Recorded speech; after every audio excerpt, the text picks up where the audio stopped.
9 fundamental laws of spiritual development and self-awareness. Let's go.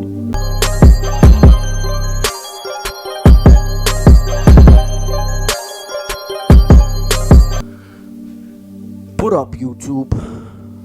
May peace be upon you, my brothers and sisters out there. This is a very special edition of Prove to Me that You're Alive. This has been long overdue. And as always, this is not scripted, so bear with me. And traditionally, of course, thank you to all the subscribers, 92 of you guys out there today. And again, we're a family, and lots of love and warm energy, man, and all the good stuff to you guys. My hearts and my minds are always with you. And yeah, so let's get into the 9 laws. And well, I like to call them laws. As we all know, of course, there are human-made laws, which don't really mean a lot. And then there are universal laws that are timeless and are boundless to any space or a particular place. And no matter what you do, no matter what you think, no matter how you're going to try to go around it, human laws we can break, but the universal laws we cannot break. And I don't want you to think of it, prove to me that you're alive and our background. We don't really support religion, meaning religion, the control of the masses religion that I'm talking about. We support and we promote self-awareness, and turn awareness of the universe and connecting with the supreme universal consciousness that we are all a part of and we are all made out of. So yeah, there are 9 very important fundamental laws and principles to your spiritual development and your self-awareness. And of course, when you have self-awareness, you also realize, again, super consciousness. You realize the Almighty, you realize the Creator and God. And by realizing the Creator, Almighty and God, you also realize and start loving everything and everyone. So let's get into it. 9 laws. We have 4 things that you shouldn't do and 4 things that you should do, and the final will give us self-awareness and reconnect us to the source, man, that we all have been and always will be a part of. So let's get into the number 1. The number 1 law in spiritual development and self-awareness is, of course, no intentional and conscious killing of any kind, and no support of any conscious and intentional killing of any kind. Meaning, you have to realize that every single living organism on this planet, from the animal to the mineral to the plant, they're all alive. They're just like us, except that we are all on a certain stage of karmic and spiritual evolutionary development. And just because some of these living things are on the lower level of spiritual development and self-awareness doesn't mean that we have the right to kill anyone or anything or support killing anyone or anything. By support, I mean, just like the vegan community has been promoting for the past few years, by us going to the supermarket and constantly buying meat products and such things, of course, we are demanding these supplies, we're demanding these products, which leads to more slaughter, more taking of lives. Now, of course, by conscious and intentional, what I mean is if someone is attacking your home and God forbid wants to, I hate the word, but in this world it does happen, rape your wife and God forbid take your children and burn down your house. Now, of course, you have all the right in the universe to kill this person. And not only will you be doing a service to yourself, but you will also be doing a service to this person, because obviously this person is trapped in no self-knowledge and is doing these things without self-awareness. And if you kill this person, you will help them pass on to the next level of trying to work out his or her karma. But if you go out there and you shoot a deer, these loving and peaceful creatures that are very necessary for the ecosystem, or if you kill the mother cow, let's say, that is also very important. That the cow feeds us and feeds the earth, and there's a whole natural process that happens. If you killing this cow, or if you supporting in the killing of cow, of course you're committing a murder, literally. And you're not really craving this meat. The parasites that's inside of us is craving this meat, man. So you're basically feeding the parasites. Really think about it. We're gonna do a whole separate video, because food is where we really have to start. You have to remember that food is not to stuff ourselves with. It is not for our taste buds. Food is to get life energy, which is called prana, to feed our chi, our body energy. And so it's definitely not for stuffing your stomach. And again, when you are feeding your parasites inside, remember that this meat can never fully process in your bodies. And you have to remember that if an animal, if it has a brain, then it means it has a nervous system. And if it has a nervous system, it could feel.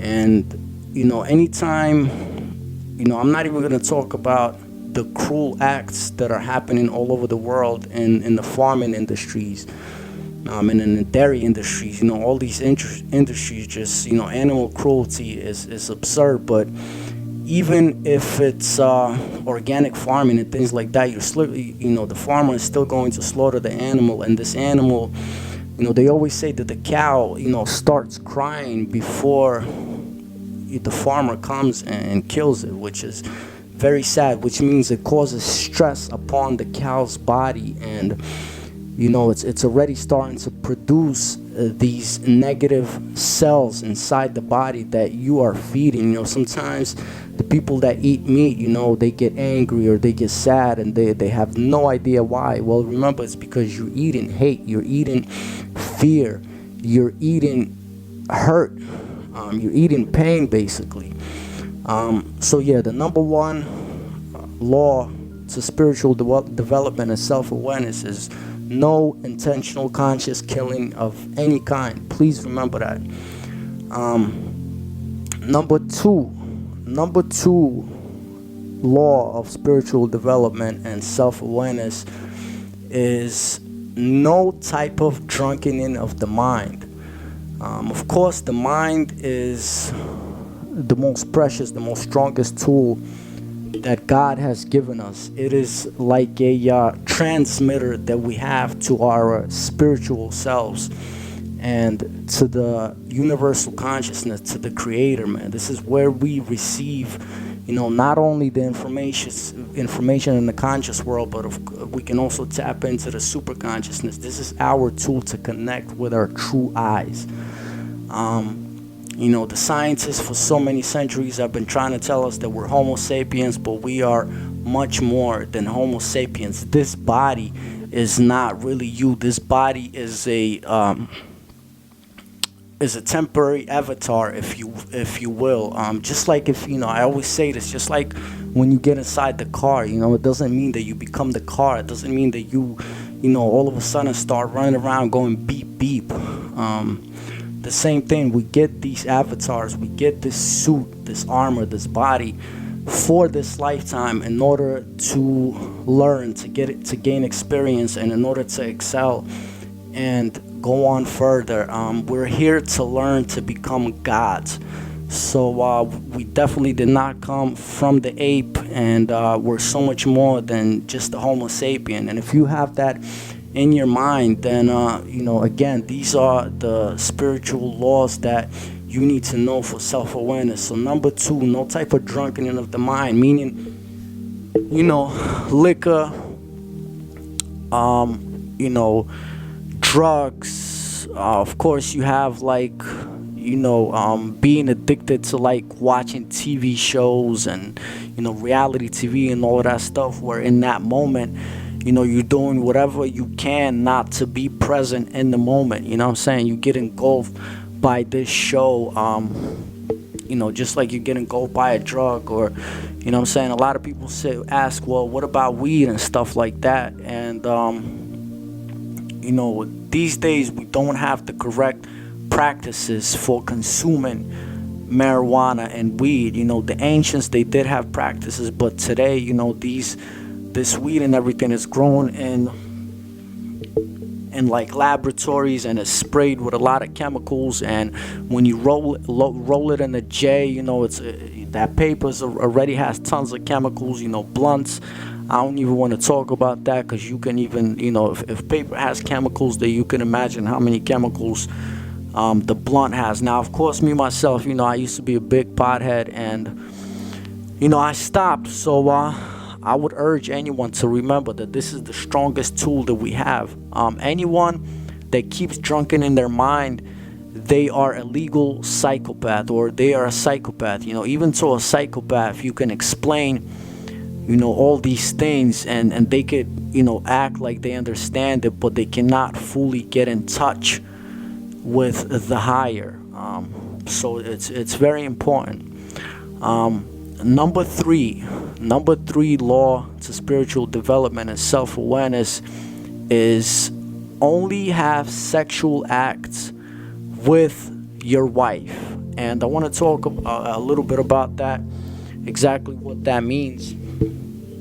By wife, I don't mean someone that you go to City Hall with and you sign a paper with, or you go to church with, and you get a blessing or whatever, and that becomes your wife. The ceremony of how that person becomes your wife or your husband is not really the important. The knowledge and understanding of what two people are doing within that moment as becoming partners for life, and not only partners, but becoming one for life, a unity, and also acknowledging the responsibilities that those two opposite genders have towards each other for the life, the yin and the yang, if you will, the plus and the minus, if you will, the balance, the universal balance. And we're going to have a whole video talking about exactly the responsibilities for man and a woman, and the unity, the true holy trinity of man, wife, and child, man. There's no better and no less. It's a union. So understanding of that is what you call true wife or true husband, not some governmental piece of paper, but to get to that point is very deep. But we're going to talk about all that in another video. Now also, ladies and men also, you have to remember there is such a thing. Even scientists, they're calling it theory, but then again, everything is a theory called Telegony. And basically what that states is the woman that has sexual intercourse with the very first partner, that partner forever leaves genetic information on the woman's, DNA, man, through the clitoris. And, it may sound absurd to you and all of that, but I'll leave a link in the description for Telegony, exactly what that means and how it works. So basically, it doesn't matter if, 30 partners later or whatever, that lady or that woman will still be giving birth with children that are going to have genetic that will carry genetic information from the very first partner. And the same thing with a man. You leave your genetic information with the very first partner that you have. That's how serious the connection between a man and a woman is. So I want everyone to think about that. Number four of law of spiritual development and self-awareness, and of course we are the first ones that we are doing is the no do's, and the next four we will do is the do's. So the fourth no do is no lying. You know, me myself, you know, I'm not saying that I'm some yogi or whatever, and you know, I just, you know, with grace I came down from the sky. I'm still learning how to do all these things myself, and together we're gonna learn how to do it myself. But we're here with Prove to Me That You're Alive to spread this knowledge to you, to bring you this information, because change starts within here. So the fourth law of spiritual development and the no do is no lying again. And it's very serious, because when you lie to someone, you literally you erase their subconscious memory. You erase your subconscious memory, and you're interrupting and erasing the universal memory, man. So it's very important. No lying. So now we got rid of, I mean, we went through we went through the, for you to get rid of the no do's, the four no do's. So it's basically no killing, no drunkening of the mind, no sex, no sexual acts with other than your wife, and no lying. Now we have the four do's, and the within the 9 laws and the nine laws of spiritual development and self-awareness. We also have the do's. So the very first do, and it's not necessary in this order, but the very first do of 9 laws to spiritual development and self-awareness is spreading knowledge. And by spreading knowledge, we mean spreading the truth. Meaning, if you know something, you know, it doesn't have to be a religious text. Again, it doesn't have to be a spiritual text. But if you know something to be true, spread that knowledge. Number 2, do how in the 9 spiritual laws of spiritual development and self-awareness is truly care for all living things. Truly caring for all living things. And it's very important. It goes back to not killing living things, man, but truly, you know, within your heart, without wanting anything back, is caring for all living things, for yourself, for your neighbor, your loved ones, and for everyone around, from the smallest creatures on the planet to the largest, man. Let's care for each other. Let's love each other. Number 3, the do of spiritual development is work and build your consciousness and build your self-awareness, man. And this is what we're talking about today. It's very important, and this is where all of it starts. The revolution starts within your heart. It doesn't start with grabbing a knife and some, you know, guns and some posters and going out there and marching, man. It starts from over here. And you know, it's cliche to say, but it's, you know, Gandhi has said it the best, you know, change starts from within. It's very true, man. The sooner we all gonna start changing, the better we're gonna do, man. So that's number 3. Number 4 of do how of spiritual development is tell the truth. Always tell the truth. It goes back to the other law that we have of do not tell any lie. But, you know, let's all aim to always tell the truth, even if sometimes you avoid of saying anything at all. When someone asks you something, you know, it's better to stay quiet, but, you know, than to lie. So, you know, let's tell the truth. So we had in the 9 laws of spiritual development and self-awareness, we have the 4 no do's, the 4 do's, and together we put the no do's on the bottom, the do's on the top, and the 9th is the final one, which together with the no do's and the do hows will put us together into number 9, which is realizing yourself, becoming self-aware, which in turn you will realize Almighty God, the Creator, and realizing which is the universal consciousness, man, which we are all so a part of, little pieces of everything, but very important pieces. Each and every single thing, and every one of you has a reason to be here, man. So let's recap really quickly, man. The 4 no do's, the 4 do's. The very first is no conscious or intentional killing of any kind, no living things. Number 2, no drunkening of the mind of any kind, man. Drugs, alcohol, all these things, man. Number 3, no sexual acts with other than your soulmate. Number 4, no telling lies. The 4 do's is spreading knowledge or spreading the truth. Number 2, caring for all living things. Number 3 of do hows into spiritual development and self-awareness is having sexual acts only with your soulmate. And number 4 is always tell the truth. And again, we put the 4 in the bottom of no do's. We put the 4 of do's on top, and together we have the 9th law, which will together with all these laws it will make up the 9th law, which will give us self-awareness, spiritual development, will reconnect us with the source, with the Creator, with the Almighty, man. So this was Prove to Me that You're Alive. This was a very special edition. I love all of y'all out there, man. And again, this is not some religious dogma. We're against all that. We're just for bettering ourselves, and in turn, bettering everything that's around us, man. Let's keep moving forward. This was a Prove to Me that You're Alive. Is all about the music and the light cast that we do. Alright, I love you guys, man. Have a good one. Peace.